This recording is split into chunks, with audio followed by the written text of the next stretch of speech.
encetem una activitat que té aforament il·limitat. Hem posat cadires perquè estigueu més o menys amb una distància i és una satisfacció. Portem un any i mig esperant aquesta notícia de que els museus, els cinemes, els teatres, ja sabeu que hi ha aforament il·limitat.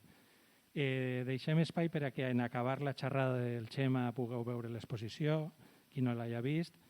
I, bueno, Xema, moltíssimes gràcies per estar de nou per la casa i moltíssimes gràcies a tots. Aquestes activitats les fem gràcies a la col·laboració de la Fundació DAM, que és el nostre patrocinador d'activitats públiques, i recordar-vos que l'exposició, si voleu recomanar-la, està fins al dia 21 de novembre. I bueno, presentarà el Xema, la veritat és que l'hem presentat bastant. Ell farà un recorregut segur.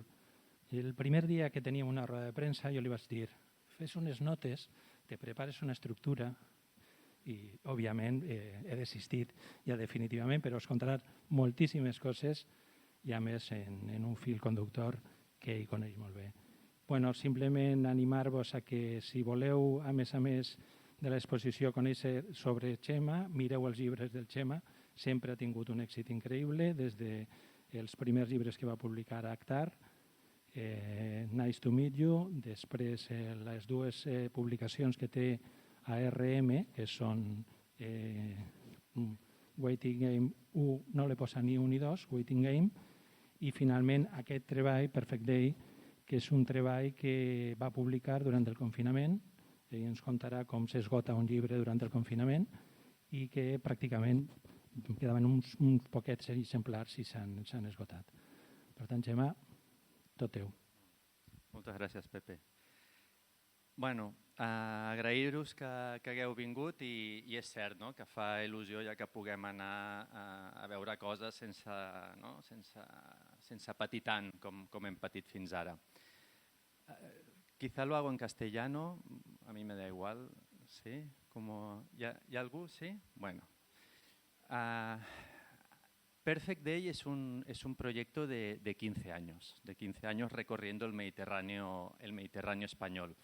En realidad, en estos 15 años, no es que solo haya hecho esto, sino que he hecho otros proyectos, ¿no? Pero la manera que tengo yo de trabajar no es tanto como a lo mejor tienen otros artistas que conceptualizan una historia y después van a buscar el material que necesitan, van a buscar el cromo que necesitan, sino que yo más bien me veo como un cocinero que va al mercado sin saber lo que va a cocinar. En el mercado busca aquello que el mejor producto del día, y es cuando llega a casa que decide cómo va a cocinar todo eso, qué va a hacer, si un primer plato, un segundo, un postre. Creo que es una buena manera de entender cómo trabajo yo. O sea, yo trabajo muy a nivel intuitivo, empiezo a salir, a hacer mis fotos, etcétera, etcétera, etcétera, y con todo ese material que tengo, y a lo largo del tiempo, porque esa es otra cosa importante, son proyectos que no hay una financiación detrás, no hay un encargo detrás, o sea, son proyectos que yo hago que de alguna manera salen de mi necesidad de viajar y de fotografiar, y es cuando voy teniendo todo ese material, cuando voy empezando a elaborar la historia, ¿no? A partir de lecturas que hago, de inquietudes, etcétera, etcétera, etcétera. Yo creo que es importante también, me voy moviendo porque así evito las columnas, ¿vale? Yo creo que es importante, para que me podáis ubicar un poco, yo no vengo de la disciplina del arte, o sea, no he pasado por estudios artísticos ni de letras, vengo más del campo de las ciencias, o sea, yo estudié biología. Y no solo estudié biología, sino que en realidad desde muy joven lo que a mí me llamaba la atención sobre todo era la literatura científica y de divulgación, ¿no? Y me fijaba pues en Carl Sagan, y me fijaba en Darwin, y me fijaba en Jacques Cousteau, y me fijaba en Rodríguez de la Fuente, etcétera, etcétera, etcétera. Y eso es un poco el andamiaje intelectual, si tengo alguno, que me sostiene, ¿no? Y que sostienen mis proyectos. Decía Marx que somos el saber acumulado, o sea que mi saber acumulado es ese. Seguramente es por esta razón que cuando yo tropecé con la fotografía, porque en realidad no podría contaros una historia muy romántica de cómo encontré yo la fotografía, sino que en realidad fue algo como que en el instituto la gente de mi generación conocerá la palabra, las EATPs, ¿no? Esas asignaturas de elección que podíamos escoger. Había una de fotografía y me apunté simplemente porque seguramente era sencillo y me podía hacer subir la nota. O sea que mi encuentro con la fotografía fue ese. Lo que sucede con la fotografía, igual que sucede yo creo con la escritura, con la pintura, con la poesía, con todas esas disciplinas que son de alguna manera creativas, que en realidad cuando te lo encuentras, enseguida sabes si funciona o no funciona. Y en mi caso, sin enamorarme especialmente de la fotografía, sí que me di cuenta que tenía algo que me hacía sacar buenas imágenes de alguna manera, que me era relativamente sencillo, que no me tenían que explicar muchas cosas para ir generando esos documentos que fueran comprensibles. El hecho de haber estudiado biología también, una vez empecé con el tema de la fotografía más serio y tal, con una beca que me dieron, dejé la biología, pero sí que es cierto que la manera en que yo entiendo la fotografía es un poco la manera que tiene de entender un científico aquello que está estudiando. Para empezar, tiene que ser algo que entienda, ¿no? O sea, yo cuando trabajo mis proyectos personales, no tanto los encargos, pero los proyectos personales que decido hacer, son proyectos que yo entiendo lo que está sucediendo allí, ¿no? Son proyectos de mi tierra, de mi escenario, del espacio mental y emocional en el que yo he crecido. Porque independientemente de que yo pueda dar todos los datos estadísticos del Mediterráneo, sí que cuando yo estoy haciendo fotos sobre el Mediterráneo y sobre todo cuando estoy editando mi trabajo, entiendo por qué estoy decidiendo escoger una foto y no otra. Eso es fundamental. O sea, al final el fotógrafo se construye en la edición de su trabajo. Yo tengo mi montaña de tochos y decido que hago un hospital, una vivienda o hago el Arco del Triunfo, ¿no? Pero al final la unidad de construcción es una. Entonces, decidir qué unidad de construcción es, en el caso de que seas de alguna manera un fotógrafo que sabe sobre lo que está trabajando, digásemos que de alguna manera te hace que sea más sencillo, que tu discurso final sea más crítico, ¿no? En catalán dicen una cosa, una frase que es de la familia se'n pot dir però no se'n pot sentir, ¿no? De la familia se puede decir pero que nadie te venga a criticar. Cuando uno está hablando de su propia cultura, puedo ser mucho más crítico porque es mi cultura de alguna manera, ¿verdad? O sea, seguramente si viniera un americano o si yo me fuera a la India a hacer fotos, seguro que sacaría buenas fotos, pero serían fotos bonitas. Y eso es con lo que yo no me conformo, con hacer fotos bonitas. Cuando hablamos de fotos bonitas, y ese también es un tema interesante a tratar, ¿qué es una foto bonita? Al final, la función del fotógrafo es organizar la información dentro de 4 esquinas, ¿verdad? Cada uno de nosotros, la especie humana, nuestro cerebro, es especialista en encontrar simetrías y en encontrar belleza en las simetrías. Y es especialista en encontrar secuencias, ¿no? Las encontramos. O sea, si nosotros vamos a la playa y vemos una línea de rocas, de piedras perfectamente alineada, nos vamos a fijar en ello. Si nosotros llegamos a Marte y no encontramos ningún ser vivo, pero encontramos una circunferencia perfecta hecha de rocas, vamos a decir, aquí ha sucedido algo, aquí hay vida, ¿verdad? Entonces, cuando nosotros vemos una imagen y esa imagen está bien construida, nuestro cerebro se siente cómoda con esa fotografía y la entiende como bonita, como bella. ¿Qué pasa?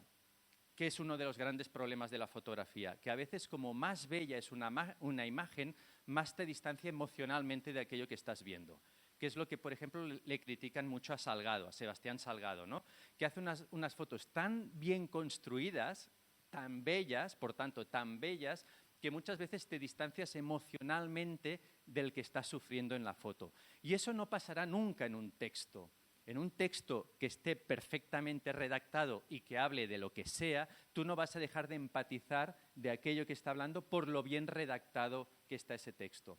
Por tanto, en fotografía a veces, y en el caso de este proyecto y en el que surgió de Waiting Game 1, del trabajo de la prostitución, cuando me encontraba con esta situación, lo que hice, una de las premisas con las que trabajé todo este proyecto, es hacerlo con lo que podríamos decir la peor luz del día para hacer paisaje, ¿de acuerdo?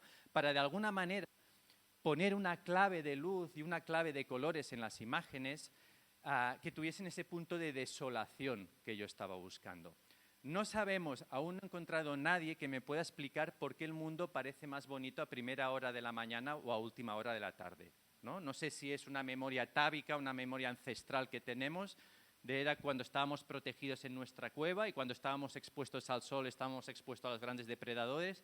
Yo no sé exactamente qué es, pero llegar a Nueva York a las 12 del mediodía es tener ganas de volver, ¿no? Y entrar por la Meridiana a última hora de la tarde te parece un lugar encantador, ¿verdad? Hay algo en la luz. Entonces, el fotógrafo tiene que entender que la luz le va a dar el tono, también el tono de esas imágenes.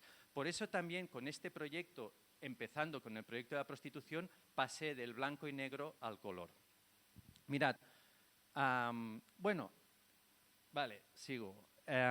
Decíamos, la belleza como uno de los problemas de la fotografía. El otro gran problema en la fotografía documental, y en ese sentido creo que yo voy a ser uno de los últimos representantes de este tipo de fotografía, es que de alguna manera tú siempre vas a imponer tu voluntad como fotógrafo a la del fotografiado, ¿verdad? O sea, en mis imágenes yo no pido permiso para hacer fotos, pero es que si recordamos las grandes imágenes de la historia de la fotografía que nos han acompañado o que ya son prácticamente como logotipos, ¿no? Que son pictogramas prácticamente, ¿no? Desde las fotos de la niña del napalm, ¿no? Las fotos de Cartier-Bresson. Bueno, ahí no aparece tanto la persona, pero hay muchas imágenes que son historia, no historia de la fotografía, que son historia y que de alguna manera pasan por encima de la voluntad del fotografiado. Eso es inherente a la fotografía documental y de eso no podemos escapar, ¿no? O sea, es como, ¿qué puedo hacer? Si no eres capaz de convivir con eso, no hagas fotografía documental. La única cosa que yo me permito o cómo yo me justifico es que todos mis proyectos son proyectos de largo recorrido, que son proyectos donde hay mucho esfuerzo, mucha disciplina de trabajo. No es simplemente una cosa que se me ha ocurrido, una gracieta, una fotografía prêt-à-porter, ¿no? Sino que realmente hay una disciplina de trabajo importante detrás. Yo recuerdo que cuando mi hijo ahora tiene 14 años, cuando yo llegaba a casa después de un viaje largo con mi furgoneta, yo viajo con una furgoneta por el Mediterráneo, y le abrazaba, me decía, ai, para, quina olor a fotos que fas, ¿no? Qué olor a fotografía que haces, ¿no? Claro, su padre se había ido a hacer fotos y cuando llegaba y lo abrazaba, olía a sudado, pero ¿no? O sea, a fotografía.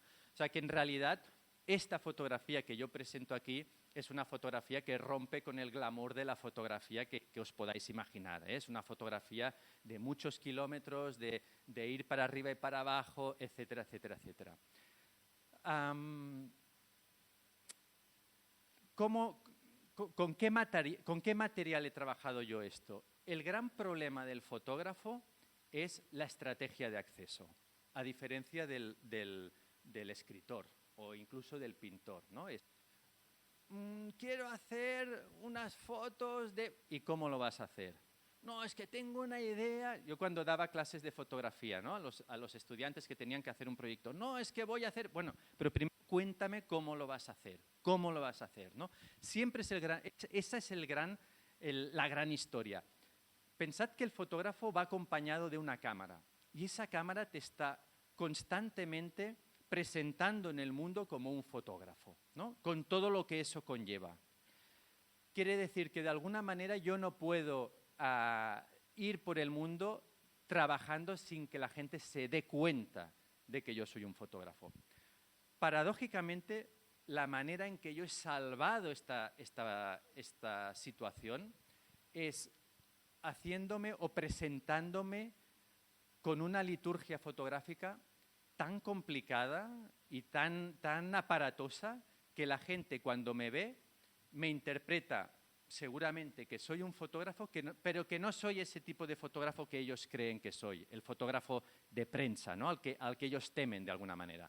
Yo trabajo con una cámara de gran formato, montada sobre un trípode, ¿de acuerdo? O sea, siempre montada sobre un trípode. Por tanto, la gente lo que ve es esto, es un tipo con un trípode, una cámara grande, etcétera, etcétera.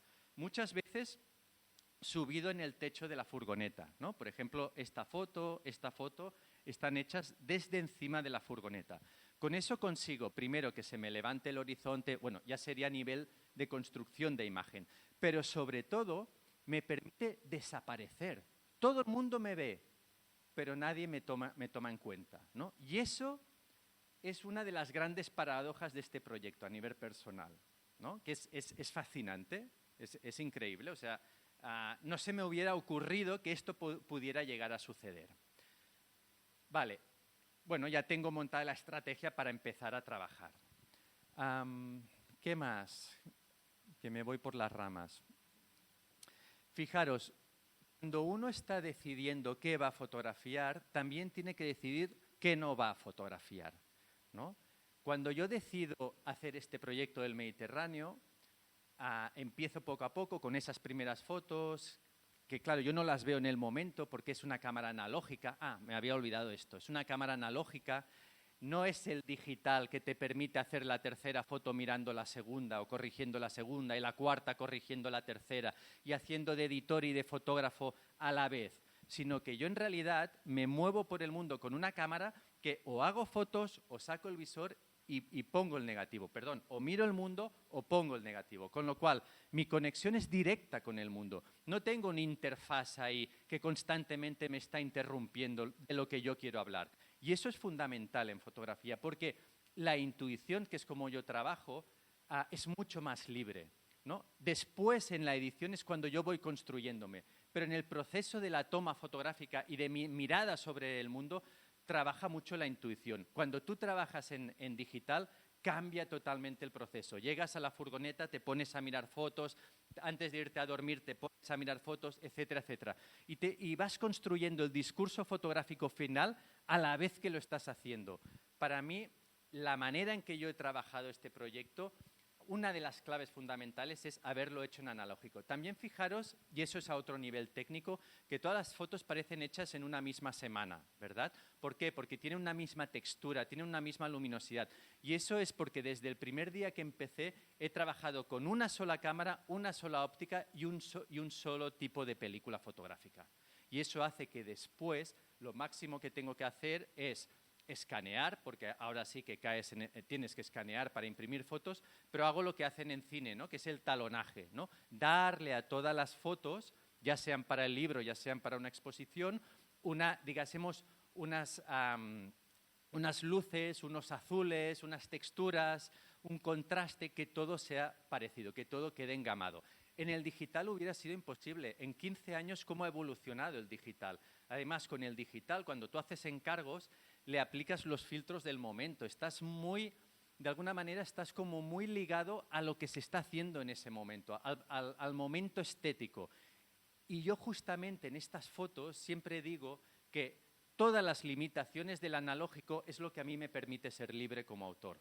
Porque sé que ese es el campo de trabajo, ¿no? A nivel técnico. Y a partir de aquí, mis posibilidades creativas son mucho más libres. Todo esto que os explico es a nivel de cómo yo afronto, de cómo yo me planto delante del escenario. Os comentaba qué decides enseñar y qué decides no enseñar. Esa es una de las primeras, o sea, esa es una función fundamental, ya en la vida, ¿no? Decidir qué vas a hacer, qué no vas a hacer, qué vas a dejar de hacer, dónde vas a poner los acentos. Pues en el caso de este proyecto del Mediterráneo, lo único que nos sale es el mar, que es de lo que estamos hablando, ¿no? Del Mediterráneo. Claro, yo siempre digo que fotografiar el Mediterráneo, para de alguna manera hablar del dolor que hay en el Mediterráneo, fotografiar el Mediterráneo no sirve, porque el Mediterráneo, ¿qué pasa? Cuando tú fotografías el agua, te quedas con la textura y con la belleza del agua y con los brillos del sol sobre el agua, pero tú no ves toda la muerte que hay allí debajo, porque hay un espejo que no lo permite, ¿no? El color del mar es el color del cielo, de alguna manera, ¿no? Por tanto, para poder fotografiar realmente lo que yo quería fotografiar, que es la manera en que nosotros como especie nos relacionamos con el entorno, tenía que enseñar tierra adentro. O sea, estas son fotos que es como si fuera el Mediterráneo que nos mira. Es el mar que nos mira a nosotros. Yo llego a estos escenarios y lo que hago es dar la espalda al mar y fotografiar ese paisaje.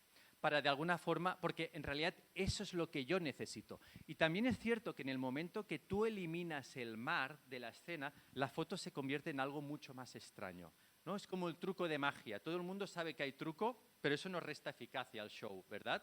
Cuando tú ves esta foto de esta pareja besándose o esos 3 chicos allí, ya seguramente tu cerebro te indica que están allí porque hay mar, pero yo no te dejo verlo.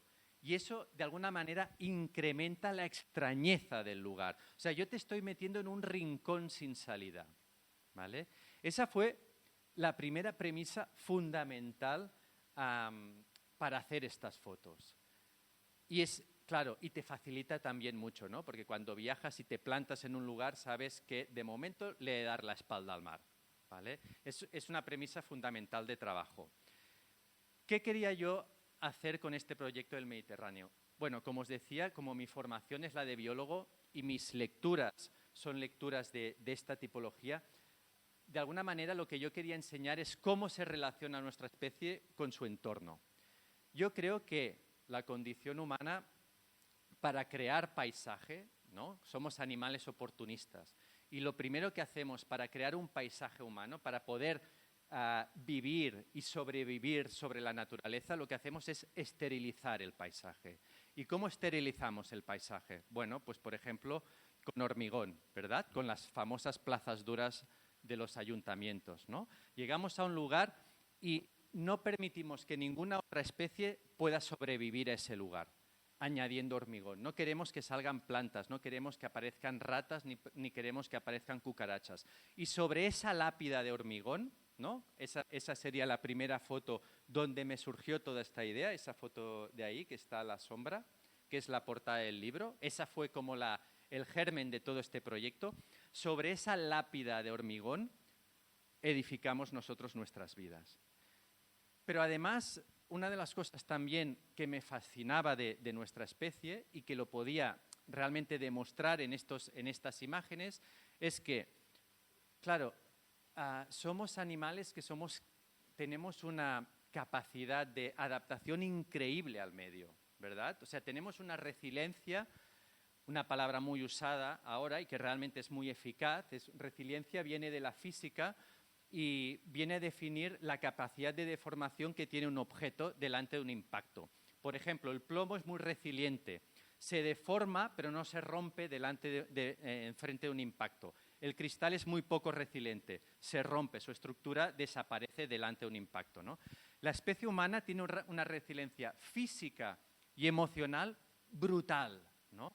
Pero en esa capacidad de resiliencia tan brutal también está, de alguna manera, nuestra condena, ¿no? Porque siempre podemos sufrir un poco más, ¿verdad?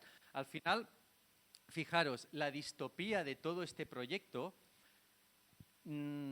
está en la aceptación del personaje que lo habita. O sea, yo no estoy haciendo un proyecto de gente trabajando en lugares, yo qué sé, a la Caixa o en un cajero del Carrefour o en un taxi. No, porque siempre podríamos decir, bueno, está trabajando porque tiene la necesidad, la obligación, porque hay alguien que le obliga, porque, ¿verdad? Siempre hay una excusa. Pero lo que yo os estoy enseñando es gente que ha decidido gestionar su tiempo libre de esta manera, que ha decidido venir a pescar o a tumbarse al sol o a pasar sus vacaciones sin hacer nada, ¿verdad? Entonces, la verdadera distopía es esa, a mi entender.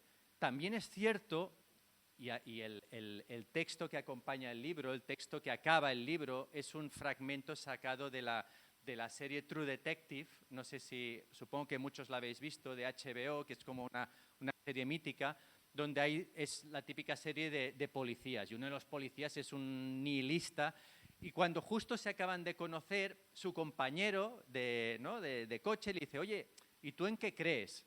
Y el tipo dice, mira, yo creo que la condición humana es un trágico error de la naturaleza, que según las propias leyes de la naturaleza no deberíamos existir, y que lo mejor que podríamos hacer es cogernos de la mano y dejar de reproducirnos.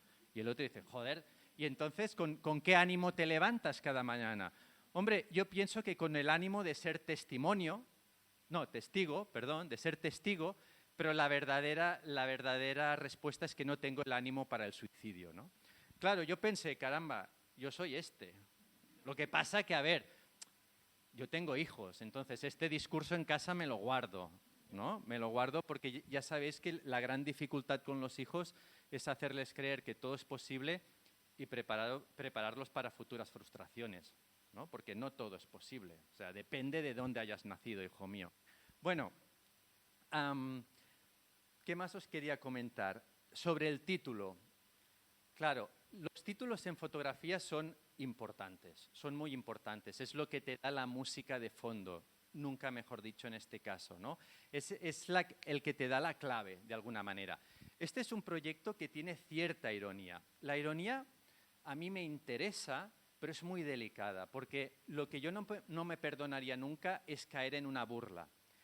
Y el hecho de no caer en una burla, sobre todo, pasa en hacer una buena edición. Aquello que os comentaba. Yo tengo fotos que son un chiste y no las he puesto. Y eran buenas fotos. Era la típica foto que publicaría un medio, porque es graciosa, es chistosa.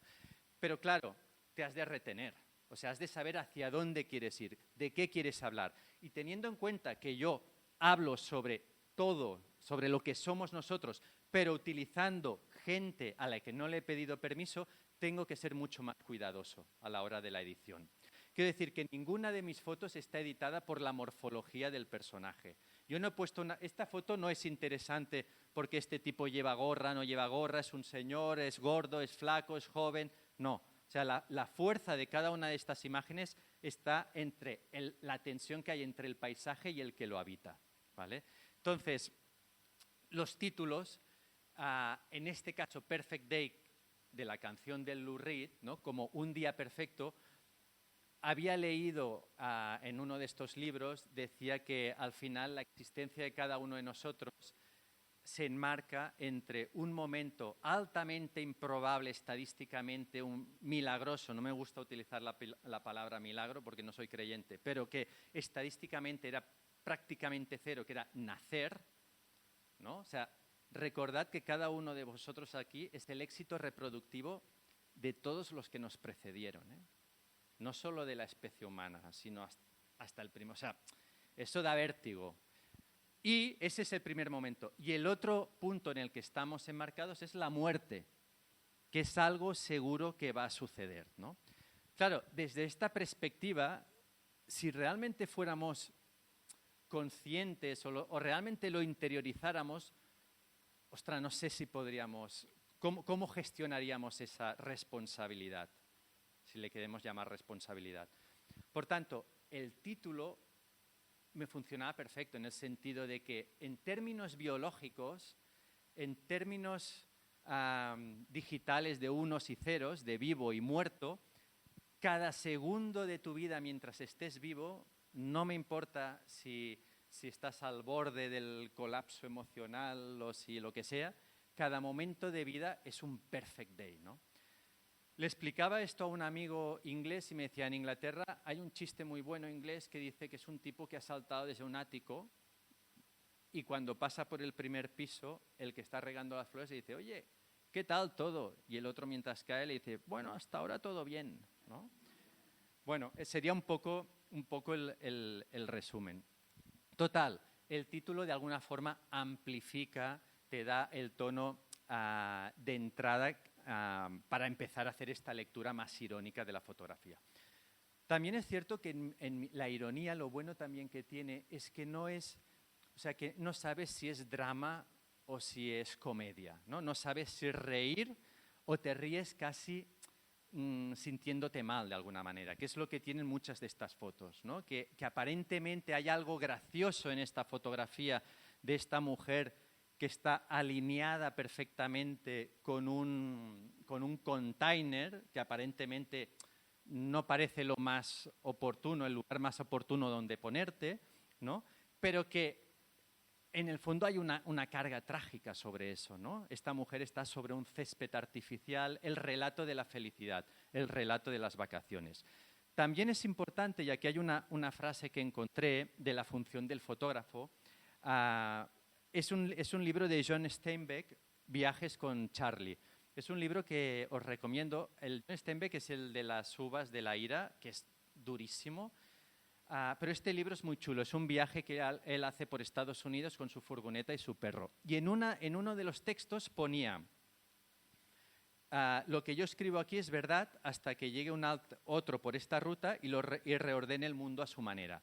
Yo cuando lo leí dije, perfecto para fotografía también, ¿no? O sea, lo que yo fotografío aquí es verdad hasta que otro pase por esta ruta y reordene el mundo a su manera, ¿no? Porque en realidad este container, si tú ves la base de la grúa, si cae fuera de este escenario. Soy yo el fotógrafo y mi cámara que me ha alineado de una manera para, de alguna manera, provocar esa sensación de peligro. Lo mismo en todas las imágenes. Soy yo el que no te permito ver el mar.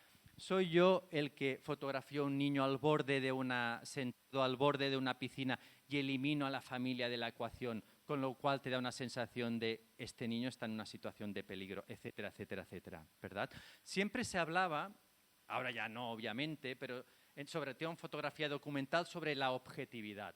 La objetividad. No, es que este proyecto no es objetivo. Ya. Pero es que, primero, yo no he venido aquí a ser objetivo, si no sería matemático. Incluso los físicos a veces son poco objetivos, ¿no? La fotografía no puede ser objetiva. O sea, cualquier disciplina artística, la única lucha que ha de tener el artista, el fotógrafo, el escritor, el poeta, es en tener una subjetividad interesante. En mi caso, mis fotografías son tan poco objetivas que yo lo que pretendo es que de alguna manera te interpelen.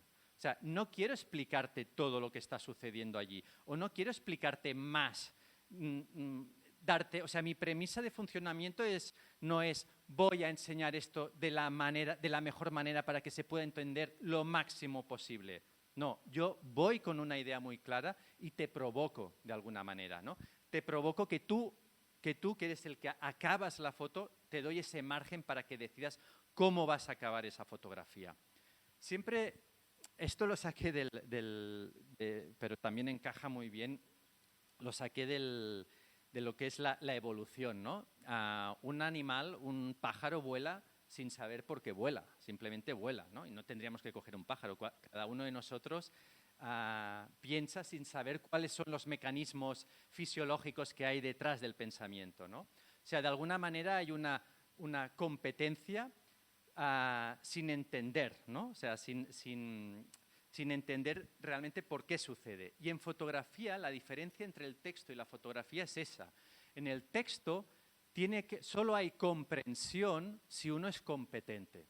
Si yo quiero leer algo, primero, tengo que conocer el idioma y segundo, tengo que saber leer, ¿verdad? Puedo comprender si soy competente. Pero en fotografía, y eso es lo fantástico de la fotografía, es que hay comprensión aunque no seas competente, en el sentido en que yo puedo poner un niño de 1 año aquí y él va a ver cosas. Es más, yo creo que en fotografía no es necesario que vosotros entendáis lo que yo quería decir, porque gracias a... No quiero utilizar la palabra Dios. La fotografía es polisémica, la fotografía tiene muchos niveles de lenguaje y el resultado que tú le vas a dar, la comprensión que tú vas a tener sobre esa imagen, siempre va a ser una imagen pasada por tu tamiz, tanto emocional como profesional. Probablemente un arquitecto, pues según en qué imagen de aquí va a tener una mirada de arquitecto de alguna manera. Cuando la persona que me ha copiado esta foto, hablamos de esta foto, nuestra conversación es de blancos, de azules, de magentas, ¿verdad? O sea, la fotografía, la magia de la fotografía es esa. Pero también, ¿no? Y eso Joan Fontcuberta de eso sabe mucho, pero también tenemos que tener suficientes herramientas para entender la fotografía, para saber cuándo de alguna manera nos la quieren meter en calzador, ¿no?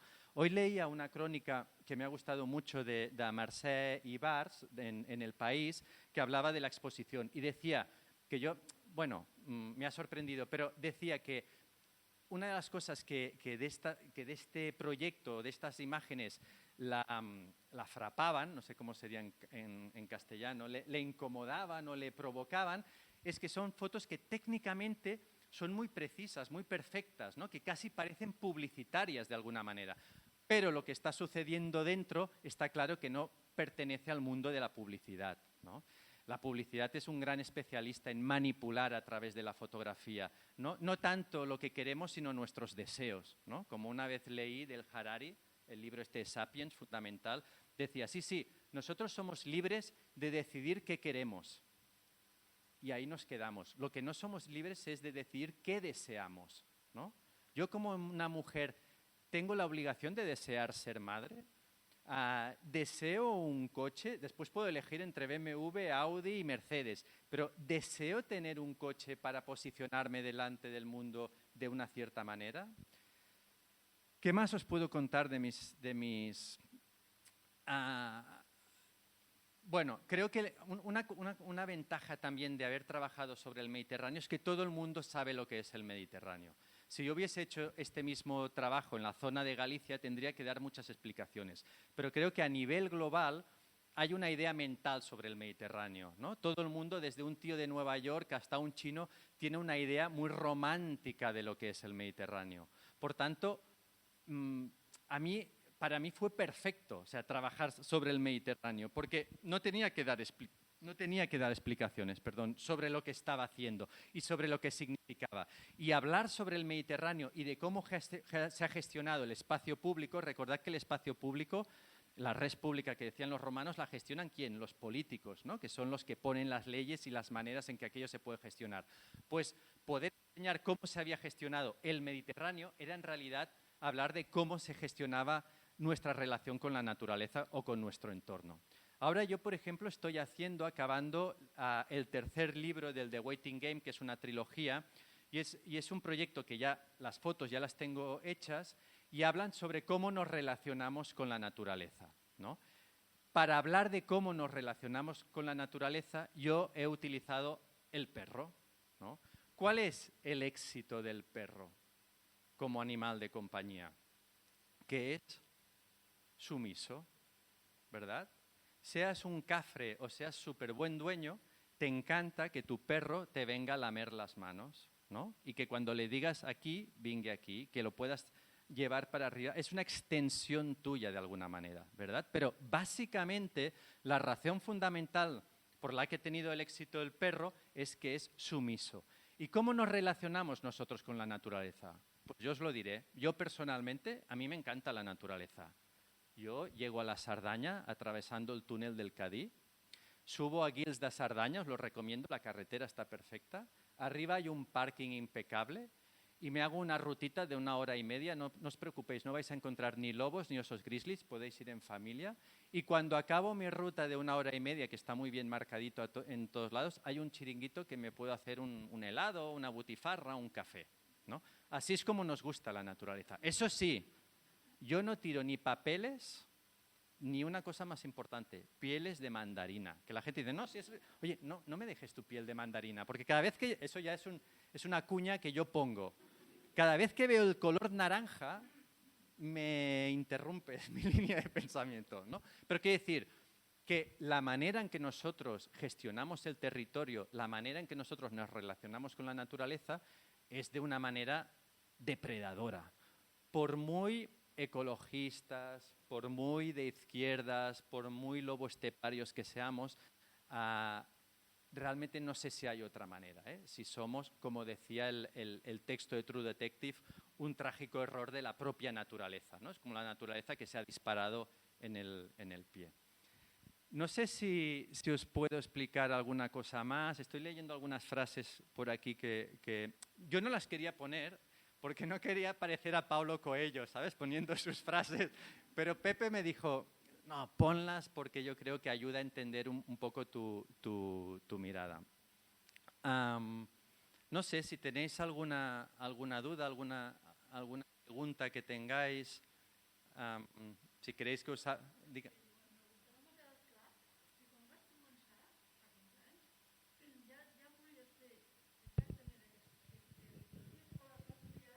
Clar. Clar. Bueno, al tornar no vaig sortir, vaig tornar 15 anys més tard. que podia haver sigut. No. Clar. Sí.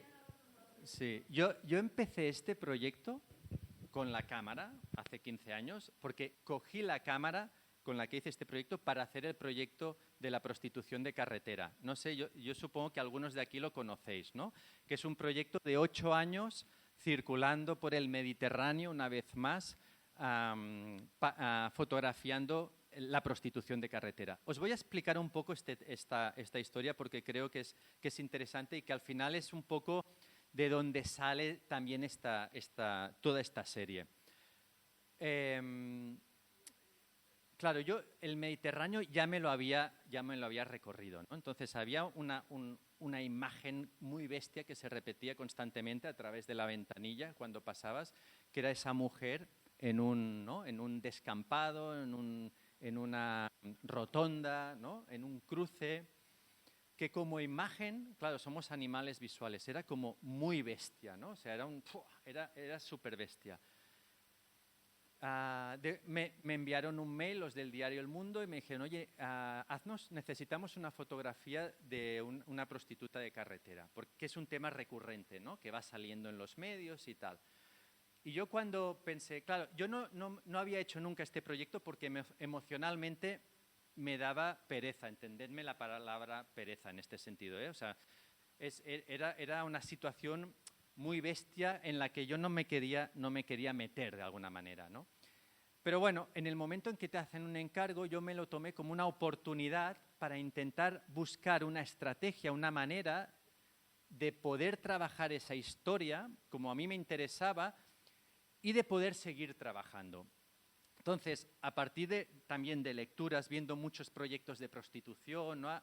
La fotografía está lleno de proyectos de prostitución. Yo tengo un PDF con cantidad de fotógrafos que han hecho esta situación. Porque es una anomalía del sistema y ya sabemos que los fotógrafos siempre buscamos estas anomalías, esto que se sale de lo normal. De hecho, el proyecto de la prostitución es una anomalía dentro de mi fotografía, donde yo me dedico a la nada, de alguna manera, ¿verdad?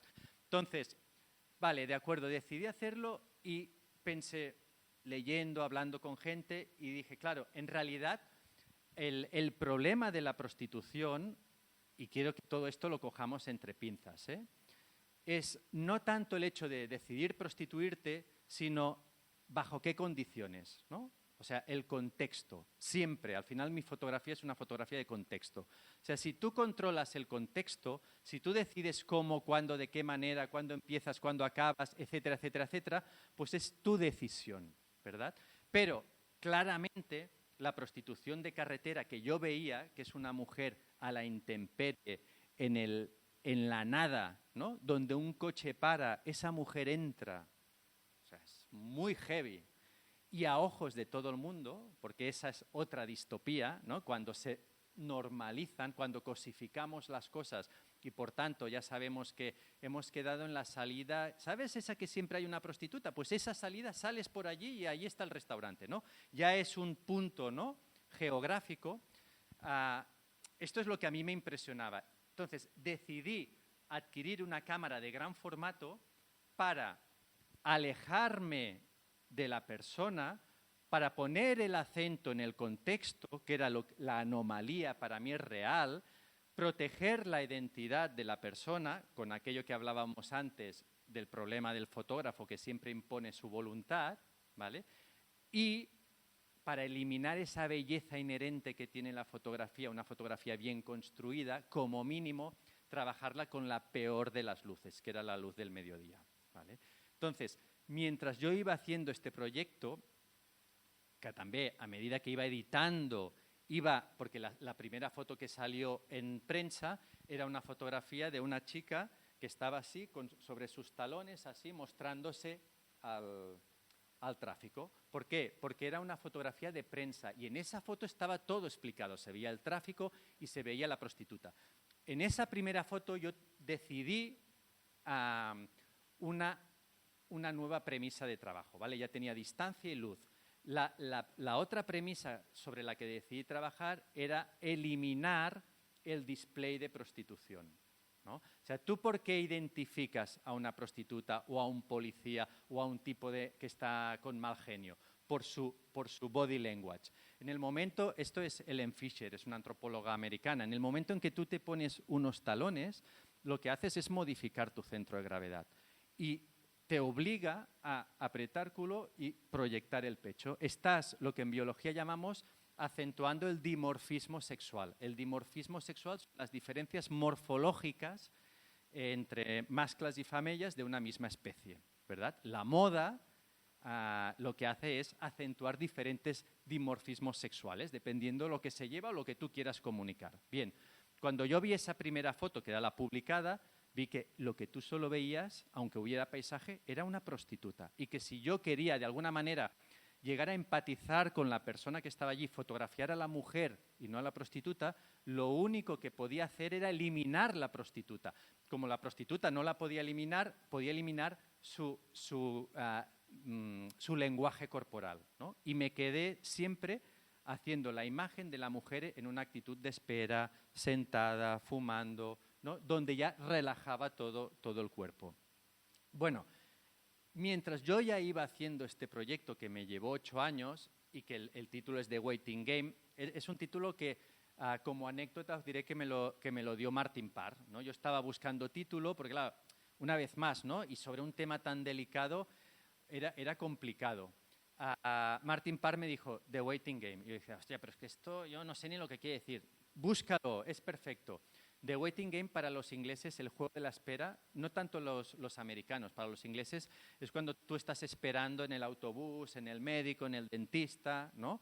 Y alguien ¿qué haces? The Waiting Game, ¿no? Estoy en ese espacio, que en realidad es muy contemporáneo. O sea, nos pasamos la vida esperando, ¿no? Esperando a que los niños se levanten, esperando a que salga el café, esperando al tren, ¿no? Etcétera. Es una espera continua. Y entre esperas, la gran tragedia está qué estás esperando, ¿no? Pero el concepto de espera está ahí. Mientras yo hacía ese proyecto, viajando por el Mediterráneo, también iba haciendo estas imágenes de gente, ¿no? Pero con esa actitud también. También se podría llamar The Waiting Game, ¿sí o no? Este proyecto. Cuando acabé el proyecto de institución, que ya había empezado a trabajar, porque yo no es que acabe una historia y empiezo otra, o sea, se van solapando todo, ¿no?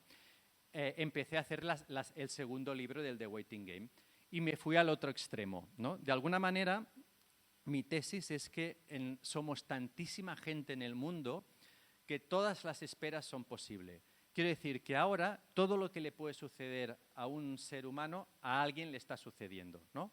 Ahora hay alguien que está esperando a ser torturado. ¿Alguien lo duda? Y ahora hay alguien que está esperando a dar su beso de adolescencia. ¿Verdad que sí?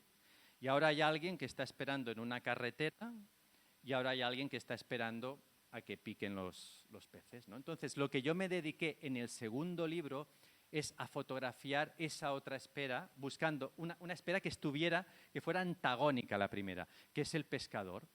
Lo que pasa que para no caer, para que no pareciera un chiste o que no pareciera, mira, ellas están aquí y ellos están allá, busqué ese pescador que realmente no busca una comunión con la naturaleza, ¿no? En realidad, el pescador que yo he hecho, que lo podéis ver en el libro, es un pescador que te dice, con tal de no estar en casa, con tal de no pensar en nada. ¿Os acordáis que habíamos comentado lo difícil que era nacer para decidir no pensar en nada? O sea, ¿hasta qué punto hemos llegado, verdad? Entonces, claro, son dos libros que funcionan muy bien, ¿no? Porque están radicalmente, o sea, el fin de la espera es muy diferente, pero la tragedia está ahí en ambos casos. Con el tercer libro, el de los perros, que son perros atados a una cuerda, también eso ya es de locos, ¿eh? Cuando alguien me encuentro en Algeciras, le digo que estoy haciendo fotos de perros, ¿no? Un colega, fotógrafo, ¿y quién te lo paga? No, nadie. ¿Cómo?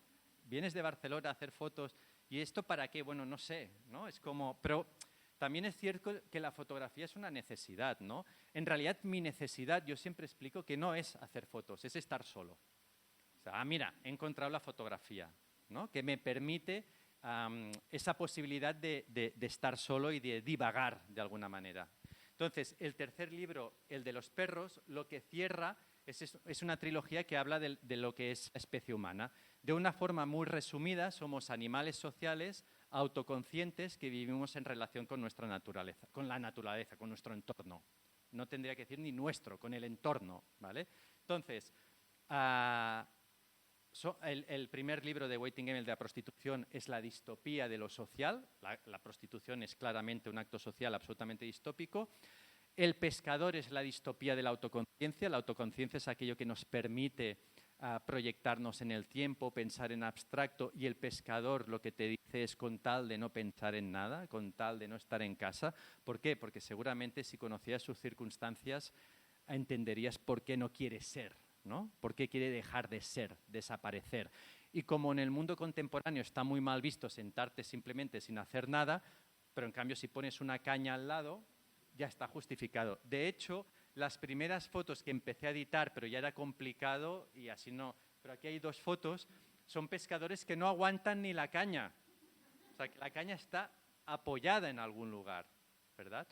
Y el tercer elemento es la distopía, la manera tan distópica que nos relacionamos con la naturaleza. Y lo hago a través de estos perros que yo he fotografiado en granjas, en segundas residencias, etcétera, donde siempre es un perro detrás de una valla, un perro atado a un cordel, un perro que en realidad come y bebe cada día, pero que su dueño de alguna manera se ha desvinculado emocionalmente con él, que es lo mismo que hemos hecho nosotros con la naturaleza. No nos desvinculamos, nos apetece ver el paisaje, pero nos desvinculamos con lo que es la naturaleza, ¿no? Con el resto de especies con las que convivimos. No sé si te respost. ¿Teniu alguna...? Sí, dígame. Ya. Sí, esa es el... Yo creo, yo personalmente siempre... ¿sabes exactamente el momento en que empiezas a ver que las buenas fotos que vas consiguiendo, más que desplazar para abajo, desplazan hacia los lados, ¿no? O sea, que ya has llegado a un punto que ya no suman, que tus fotos ya no dan un paso enfrente. Cuando uno empieza un proyecto, yo creo que eso nos pasa a todos los fotógrafos, empiezas a editar y estas me sirven. A medida que vas avanzando, estas ya no funcionan. De hecho, de 15 años de trabajo, yo te diría que aquí empieza a haber fotos de hace 12. O sea, los 3 primeros años estaba aprendiendo a bailar. Cuando tú cambias la cámara, venía de medio formato y tal, cuando cambias la cámara, cambia tu mirada, aunque sea el mismo espacio, pero tienes que volver a entender cuál es la distancia óptima para esa cámara, las velocidades correctas, etcétera, etcétera, etcétera. Yo tardé esos 2-3 años, ¿no? en volver a aprender a hacer fotos con la nueva cámara. Y ya lo dejé cuando de alguna manera veía que esa carpeta donde yo tenía mis fotos top ya no cambiaba, ¿no? O sea, sí, venía, vale, tenía una muy buena foto, pero es que ya no me sumaba ya al proyecto. En realidad, esta manera de trabajar, la única manera de hacerlo es cuando no hay nadie detrás, o sea, cuando es voluntad tuya de hacerlo de esta manera, porque si no sería imposible. O sea, cuando tienes una beca o cuando tienes un encargo o cuando hay alguien que está esperando, es imposible llegar a digásemos, a dedicarle tanto tiempo a algo. Pero también es cierto que cuando nadie te lo ha pedido, has de ser, o sea, ha de tener más sentido aún, ¿no? Porque, oye, nadie te ha pedido hacer esto, ¿verdad? O sea que no tengo excusa, no tengo dónde esconderme. Si alguien me dice, hostia, está bien, pero le falta un poco, bueno, o sea, en ese sentido yo soy muy cabezón, ¿eh? O sea, de conseguir, de dar lo máximo de mí, ¿no? De la misma manera que para mí también es muy importante con mi fotografía es ser muy honesto con lo que estoy haciendo. Y a partir de aquí aceptaré las críticas, ¿no? O sea, la gente que ha criticado el proyecto de la prostitución tiene gente que lo ha criticado mucho y gente que lo encuentra soberbio, ¿no? Entonces, uno ha de entender que cuando tú pones en el público todos esos elementos visuales y todo mi compromiso con la fotografía, ¿verdad? Tienes que asumir que después puedan haber críticas. Es que además es lógico. Yo podría hacer de abogado del diablo, que se me da muy bien, y criticar mi propio proyecto, ¿no? Desde una perspectiva pues de respeto a la gente, etcétera, etcétera, etcétera. Dígame.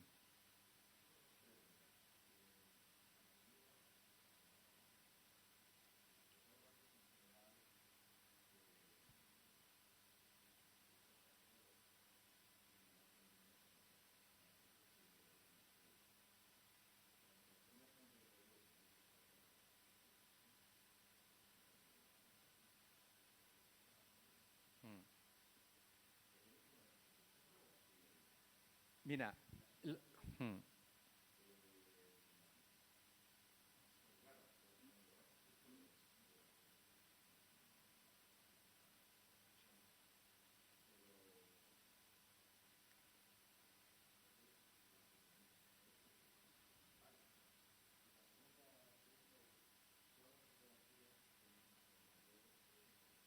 Mm.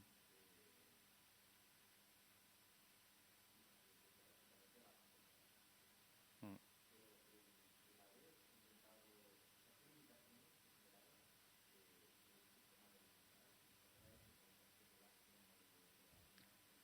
Eso lo preguntas ahora porque hay Instagram y los stories que son verticales. No, en realidad, yo, mm. En realidad, para mí el formato horizontal en este proyecto era clarísimo, porque era paisaje. Y además es una cámara que es una cámara de arquitectura, es una Cambo White. Y es una cámara que está pensada para fotografiar toda la sala. Por tanto, en el momento en que yo pongo horizontal, tendría mucho suelo y mucho cielo, ¿no? Por tanto, tengo alguna foto de algo muy concreto que quedaba justificado, pero para nada... o sea, no. ¿Sabes qué pasa? Que yo con este proyecto me encantaba limitarme. Ya limité el territorio mediterráneo, ¿no? Para arriba y para abajo, para arriba y para abajo. Ya limité la cámara, limité la película, limité las horas de luces, limité el momento preciso, ¿no? Cuando hay alguien, cuando está solo, etcétera, etcétera. Entonces, para mí, todas estas limitaciones, una vez más, me permitían ser mucho más libre con lo que yo quería contar, ¿no? Y sobre todo que después hace que todo funcione muy bien entre ellos, ¿no? Respire el mismo aire. Lo que decías de que al final te puedes sentir mal dejando fotos fuera, te lo responderé de la siguiente manera. Yo creo que el trabajo fotográfico que yo hago, me gusta pensar que no se acaba solo con una mirada fotográfica, sino que es un archivo de cara a antropólogos, periodistas, historiadores, arquitectos, etcétera, etcétera, etcétera, que tendrán una gran cantidad de material en mis contactos, en mis hojas de contactos. Y eso a mí me encanta. O sea, seguramente también porque vengo de la ciencia, ¿no? La idea de ir a buscar qué más hay, qué puedo encontrar, ¿no? Yo he hecho una edición, pero os aseguro que sí, yo qué sé, ¿qué puedo tener de este proyecto? No sé, 4.000 rollos o 5.000, no sé, ni idea. De la misma manera que un tipo que escribe no sabe cuántas palabras ha usado, ¿no? Pero si yo lo envío a 10 editores diferentes y les digo, oye, haced una selección, la selección que van a hacer seguramente no va a coincidir con la mía, ¿no? Desde un tipo que esté con una mirada de museo de arte contemporáneo o una que esté con una mirada periodística. No van a coincidir. Es más, les voy a pedir que por favor no firmen esas fotos con mi nombre, porque sí, las he hecho yo, pero es en la edición donde tú decides qué tipo de fotógrafo eres. Por tanto, a mí me gusta ver mis hojas de negativos y de contactos uno detrás de otro y saber que físicamente están ahí, que no ha de suceder nada para que desaparezcan, no es un disco duro. Bueno, tiene que suceder algo que yo pueda entender, como un volcán, ¿no? Que dices, bueno, pues delante de esta magnitud, de esta tragedia, pues lo puedo asumir. Lo que no puedo asumir es, como a veces me ha pasado, que un disco duro se estropee, ¿no? No sé, oye, Dios no tiene nada que ver en esto, ni es un tema estadístico de tant en tant falla, no? De hecho, tengo cámaras digitales súper bestias y sigo trabajando con analógico, porque por todas estas razones, ¿no? La idea también de que cada vez que haces un clic hay algo físico que existe, que vale dinero también, que cuesta dinero, a mí también me obliga a ser mucho más preciso, ¿no? Ser más curós, ¿no? Incluso por respeto, ¿no? Por el hecho de ocupar espacio donde no había nada, ¿no? Pues digo, oye, pues que al menos tenga algún sentido, ¿no? Esto que ocupa. ¿Alguna pregunta més? Bueno, doncs moltes gràcies. Jo estaré ara per aquí una estona. Em sembla que obriran els llums per si voleu veure fotos, qualsevol dubte que tingueu. I perdoneu un últim favor, si al marxar podeu recollir les cadires, el grup l'agrairà i vosaltres veureu l'exposició molt millor en les columnes, aquí pegades a les columnes. I ara sí, un fort aplaudiment.